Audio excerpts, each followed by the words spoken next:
পুরায়ঙ্গ দেখায় কারে গো জালাই আংরা করে লেছ তাহিরি রে জালাই আংরা করে লেছ যেদিন শাহপুরানের মাজারে আজ দিছস সেদিন পাগল করে ফেলাইছস যেদিন শাহজালালের উত্তরসূরিরা মাঠে নেমে যাবে সেদিন পালাইবার রাস্তা পাবি না কয়ে দিলাম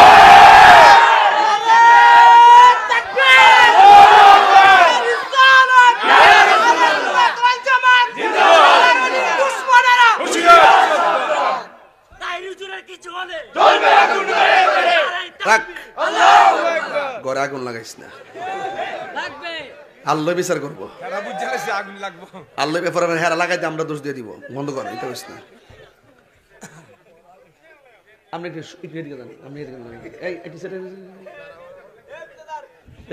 আমার হাত লড়ে তো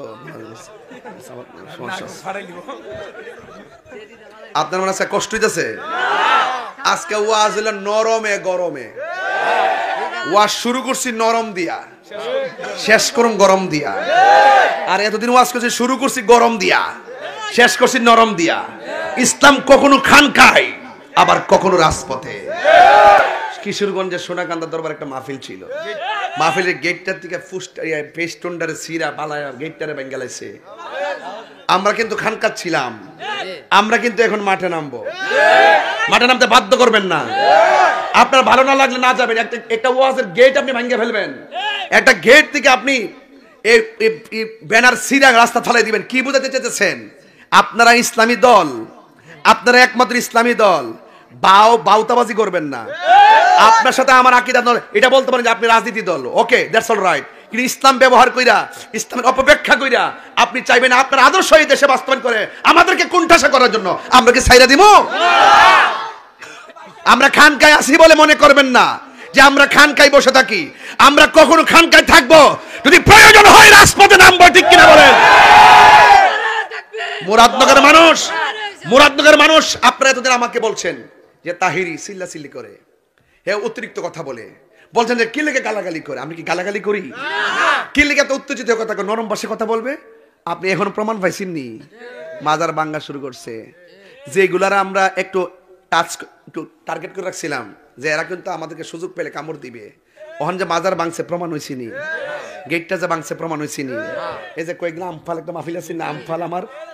এই মাহফিলটা দেখছেন অনর্থক যায় গায়ে ফিরে ঝগড়া করছে এই মুরাদনগর আজকে আমি 19 বছর ধরে আসা যাওয়া করি আজ পর্যন্ত দেখছেন কোনো মাহফিল বন্ধ হইতে কোনো মারামারি হইতে তাহলে আপনি গায়ে ফিরে কি লাগে মিছিল করেন যে তাহিরি আইতার তো না আরে বাবা তোমার ভালো না লাগলে তুমি না যাইবা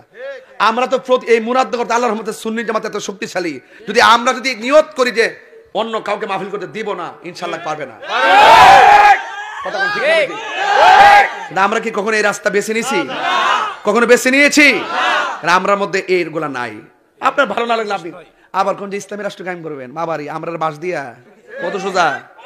যদি আমরা গণাত না ধরেন তাহলে আমরা আপনাদের বিরুদ্ধে অবস্থান নিমু প্রয়োজনে আমরা একটা সাইড নিমু আর যদি মনে করেন যে না সকল ইসলামী দলগুলো একসাথে আয়া পরামর্শ কইরা আকীদার ভিত্তিতে মিলজিল কইরা আমরা সংসদে যাবো তাহলে আমরাও ডাহে না আপনারা ডাহি একসাথে বসেন বসে একসাথে হন একসাথে হইয়া লন্না মারন আমি তারপরে দিহুম তো কার আমরা ঠেকা এই দেশে শতকরা 65% সুফি ঘরানার মানুষ এই দেশে 65% তরিকাপন্থী মানুষ এই দেশে 65% মানুষ সুন্নি মানুষ এদের ব্যাংক আছে না এদের ব্যাংক আছে না ফারিনা তোগল লাগিয়া তোরা এই যে ফুলাফন্ডি কেন পারি না তোরা কি করস এক কাপ চা খাই একটা টুস খাই অফিসে ঘুরস যদি শূন্যইয়া থাকো এখন থেকে নিয়ত করো সুন্নির বুট সুন্নির দেবো আমরা এক হমু এক হওয়ার পরে যে দিকটা যাবো যে রাজনীতি দলের সাথে যাবো আমরা একদিকে যাবো কথা কোন ঠিক না বেটে আমি কেহ নাই নবীর কণ্ঠের চেয়ে কণ্ঠ যদি কারো বেড়ে যায় সব আমল বরবাদ হইবে তোমার সব আমল বরবাদ হইবে তোমার আমল করে হবে কি জোরে জোরে কি আল্লাহু আকবার বলা যাবে না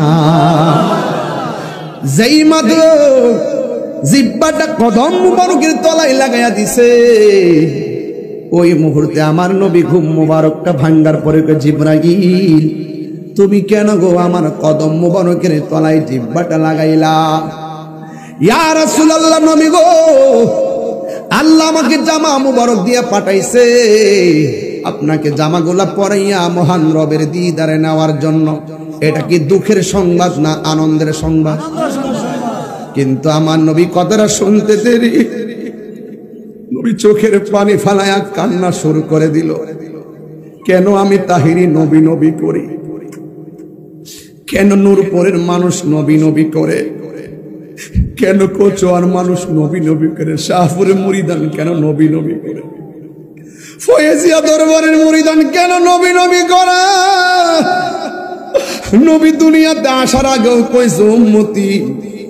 দুনিয়াতে আইসা বলছে উম্মতি, পাথরের আঘাত খাইছে বলছে উম্মতি।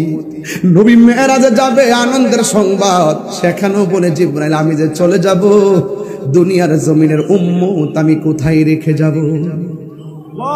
তায়েফের জমিনের তাগড়া তাগড়া যুবকরা আমি আমার আম্মারে নিয়ে সেই জায়গাটা দেখাইছি। পাথরের আঘাত খায়া খায়া যখন আমার নবী পাথরের মধ্যে হেলান দিয়া বসে গেছে, নার্ভাস। নবীর পিঠ মুবারক থেকে যে রক্ত মুবারক গুলা ঝরেছে, পিছনের পাথরটা চুষে চুষে রক্ত মুবারক গুলা খেয়েছে। এখনো গিয়ে দেখে এসেছি ওই পাথরের মধ্যে রক্ত মুবারক গুলা লেগে আছে। পাকিস্তানিরা, বিভিন্ন দেশ, ইন্দোনেশিয়ার পোলাপানরা, বড় বড় হাজিরা এইগুলো ছবি তুলতেছে। আমি মনে মনে আমি তো বাংলার পাগল, আমি তো বাংলায় নবীর গান গাই। যেই মাত্র দেখছি পাথরের মধ্যে রক্ত মুবারকের দাগ, ওরা ছবি তুললা মোবাইলে রাখে। আমি তাদের বড় বড় বেড়াইতে ফাওয়ার সিফা দিয়া ঢুকিয়া মাথাটা ঢুকাইয়া কিসের বেদাতের ফতোয়া দিব, শিরিকের ফতোয়া দিব? আমি দাঁড়ি না। আমি তো নবীর নবী জানি না সম্মান করি, আমি তো নবীর আল্লাহ জানি না সম্মান করতেছি না। সুতরাং আমার মনের খবর আল্লাহ জানে, ওই মোল্লার ফতোয়া আমার কিছু আসে যায় না। পাকিস্তানিদের পায়ের ফাঁক দিয়া যেই মাত্র মাথাটা ঢুকাইছি, আমার কই হাজি আজ আমি কথা বলবেন, তোমরা কথা বলো না। আমি ভিতর দিক দিয়া মাথাটা ঢুকাইয়া ওই পাথরটার ভিতরে জিব্বা দিয়া চাটতে শুরু করলাম। আর মনে মনে ভাবলাম, ইয়া রাসূলুল্লাহ, নবী গো, কাফেররা আপনারে দেখা দেখা পাথর মারছে। আমি বাংলার জমিনে এমন কিছু আশিকে রাসূলদেরকে সামনে নিয়ে আমি যখন আপনার কথা বলি, ১৫০০ বছর পরে আপনাকে তারা দেখে নাই, নূরপুরের মানুষ দেখে নাই, কচুয়ার মানুষ দেখে নাই, বরুড়ার মানুষ দেখে নাই, চান্দিনার মানুষ দেখে নাই, হাজীগঞ্জের মানুষ দেখে নাই, লাকসামের মানুষ দেখে নাই, ফরিদগঞ্জের মানুষ দেখে নাই। কিন্তু আমি যখন তাদের সামনে এই তায়েফের জমিনের ঘটনা বলি, ওরা চোখের পানি ফালাইয়া কান্না করে। আমার তো মনে হয় ওই তায়েফের তাগড়া তাগড়া যুবক আপনাকে যেইভাবে পাথর মেরেছে, সেই দিন যদি নূরপুরের পোলাপান গুলা থাকতো, ওই পাথরের বরাবর নূরপুরের পোলাপান গুলো বুকটা পাইতা দিয়া পাথরের আঘাত নিত। আপনার বদন মুবারকে একটা পাথরের আঘাত